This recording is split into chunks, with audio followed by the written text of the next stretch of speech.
Watter een van die volgende stellings is waar? Die korrekte antwoord is B. 'n ammeter het 'n lae weerstand en word in serie verbind. Nou, 'n ammeter meet die elektriese stroom wat deur 'n komponent vloei.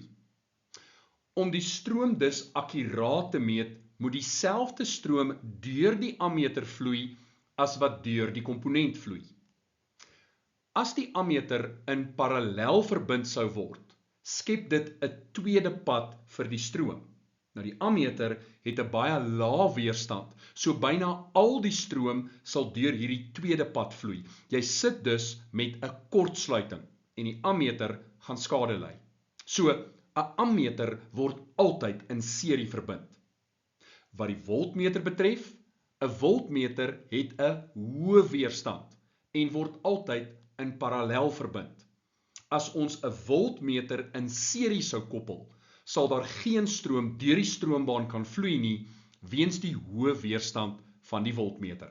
So die korrekte antwoord is B. 'n ammeter het 'n lae weerstand en word in serie verbind.